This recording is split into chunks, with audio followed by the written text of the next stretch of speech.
Okay, so tell everyone your name. Hey guys, my name's Brian. And you have a YouTube channel yourself, so what's that? I do. My YouTube channel is called Adventure Van Man. Okay, and before we go any further, how did you come up with your name? It's silly, right? Yeah. It is silly. It's not supposed to be like Adventure Van Man, like I'm this big macho.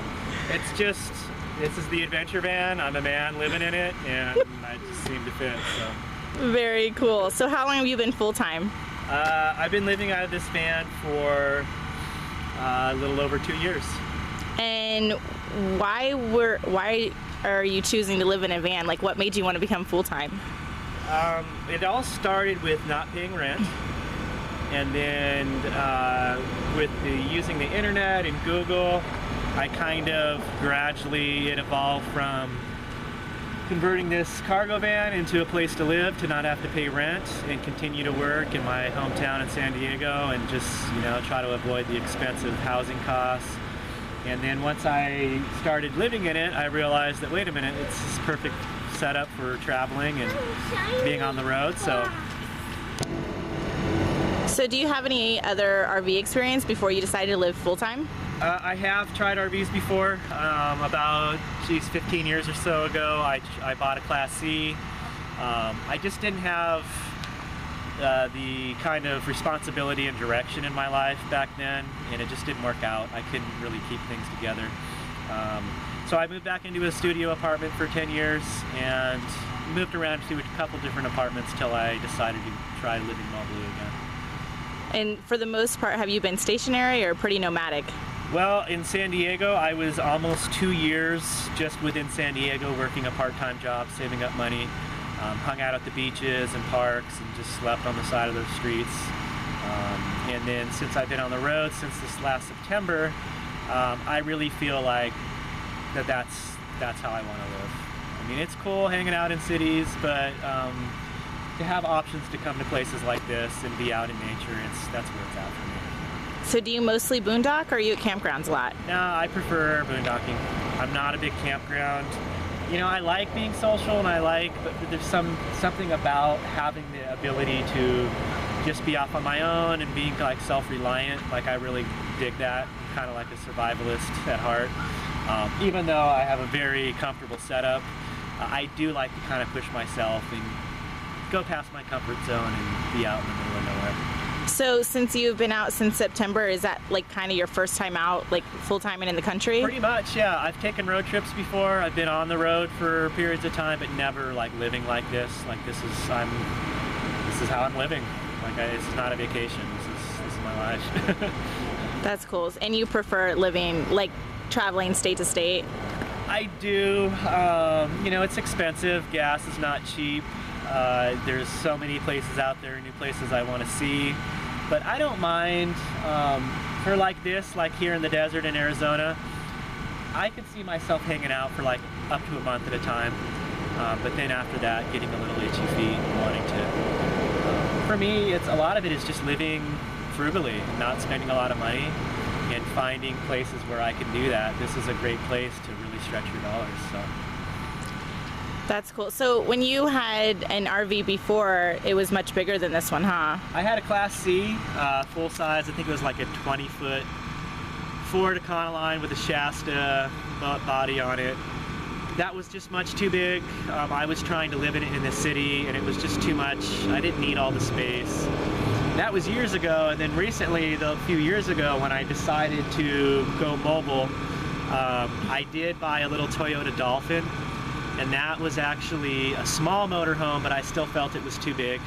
I was going to be spending a lot of time in the cities, and it just seemed to be harder to park, stuck out more with enforcement, and with the van setup, the stealth van, I just feel like I can do my thing anywhere and not get any hassles and just kind of fly under the radar. And I just feel comfortable. I feel at home in it.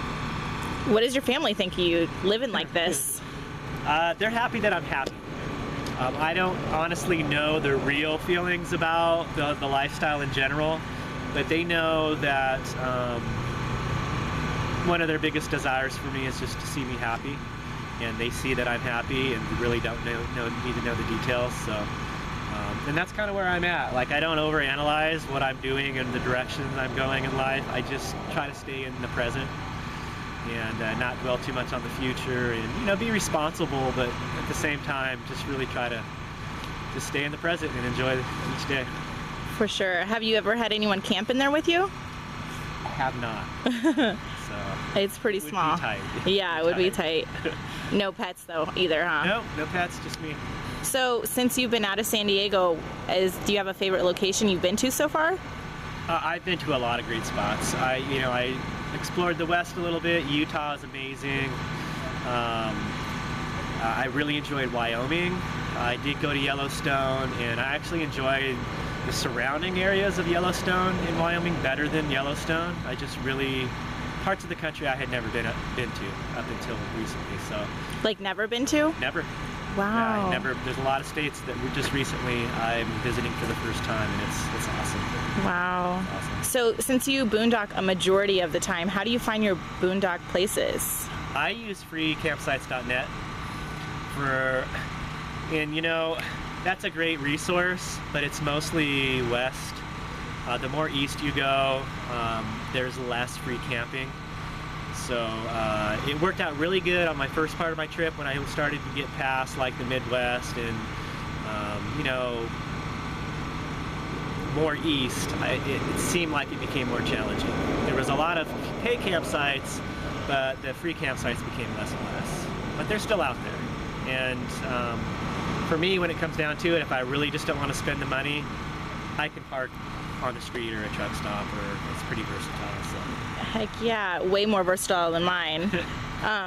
So have you met a lot of people on the road since you've been traveling a lot? I would say that's probably the best part of the experience. Having a YouTube channel also, and just documenting my experience and the people that I'm meeting through that, it's all been a huge part of it. Like me. Yeah, seriously, it is the best part of, you know, a lot of it is just the newness and freshness of being in new places, and the people go hand in hand, meeting new people on a regular basis. And for me, I've always been a very shy, quiet person, and this experience has really helped me break out of that. I've been a lot more outgoing and just less fearful of what people think of me, and just more willing to go up to a complete stranger and just say, hey, what's up? And find out about what they're doing, and, you know, share stories. It's really great. So were there any learning curves to living in a van? Like coming from wherever? Did you come from an apartment or a house or something? Yeah, the last place I paid rent was like a duplex apartment. I had a garage, I had my own yard. I would say the biggest adjustment is just, I adapted really well to this. I grew up doing a lot of primitive camping, so it wasn't much, I wasn't in unfamiliar grounds like, you know, dry camping and making do without running water and bathrooms. It wasn't that big of a stretch for me. I had done that before on camping trips, so now it's just a regular part of my life. You just have to kind of be responsible and think ahead, and, you know, come up with ways that work for you to be able to, you know, take care of, you know, everything that you need. Showering, using a bathroom, cooking, and it's really not that difficult once you try different things. You just find out what works best and do that.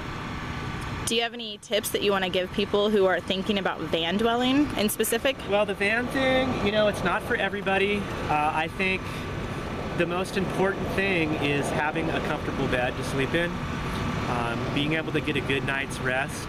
I know people that wasn't a priority when they converted their van, and it seems like they suffer, you know, always being unrested and tired. And so I would say, number one, having a very comfortable bed over space. You know, as long as you have a space to lay down that's comfortable, I think that's very important. Having a space to cook.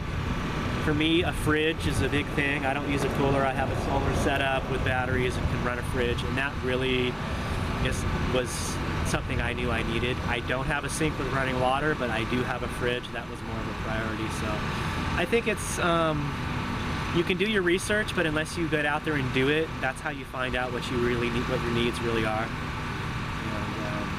yeah, I think socializing with people, asking questions.